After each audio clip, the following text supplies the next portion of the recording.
Hi, I'm Richard Campo from Rose Capital Partners. I'm putting this video together just to talk through some key considerations you might want to think about when you're using commission income in order to get a mortgage. Firstly, I'll look at a definition as to what banks consider that as. Secondly, how that's then assessed. And then thirdly, that drives down to how much of a mortgage a bank will offer you. So the first thing is around a definition. So commission is typically money that's paid monthly on top of your regular salary. Fairly simple in that regard, but that does mean sort of some people call it bonus, some people commission. Doesn't really matter to all intents and purposes. In this world, we're really interested in the income that's paid every single month on top of your basic salary. So the way that the banks will assess that then is they'll look at a number of things. So most banks will look at your last 3 pay slips and they'll look at what the commission is on top. A lot of banks will then average that and then use that onto your income. Some banks use half of that figure, and at the moment some use none at all. So it does have a really big impact on the amount of a mortgage you can obtain off the back of that. One big thing to note is that banks are very cautious if your commission exceeds your basic salary. In fact, in that instance, what some banks do is either cap it at your basic salary level, or they'll actually decline the application, which I know might sound very bizarre, but in this sort of post-COVID world where banks are more risk averse, they're just not sure it's going to continue in future.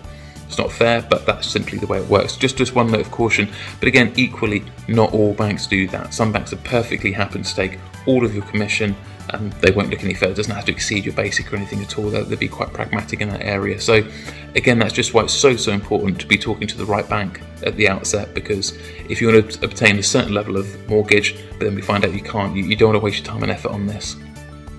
So that's how it's assessed.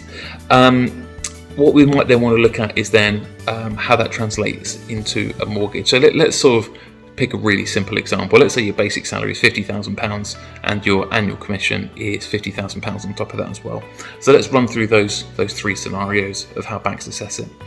Now, banks apply what's called a multiple to your salary. So they'll work out how much they deem your income to be, then they'll times that by a certain amount, and that determines the loan amount. Most banks go to around 4.5 times your income. That's sort of the market standard. At the top end, some banks go about 5.5 times your income. So you'll be somewhere on that spectrum.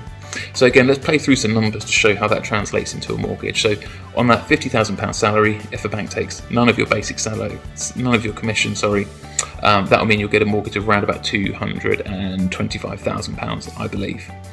If then a bank includes half of that commission income, that then goes up to £337,000. But then if a bank takes all of it, that's then £450,000. A little note that on the most generous end, some banks, if they took 100% of your commission and applied a 5.5 times multiple, which is the top end of the market, that's then a maximum of something like £550,000. Now you can see the wide variant you can have with, you might walk into one bank, they offer you a mortgage of £225,000, you walk into another and it's £550,000. It's staggering difference in outcome that you can get. So it might be that you want a very modest loan, doesn't really matter, but if you do want to push the boundaries, or if you're looking at moving, that's why that assessment is absolutely essential, and why brokers play such an important role, because we can just sit down, look at those things, make sure we go with the right bank at the beginning, and make sure you don't have to waste your time and effort messing around, which you really don't need on top of doing your job and then a house purchase. So what we look to do is make the process as smooth as possible and make sure that the application goes through smoothly.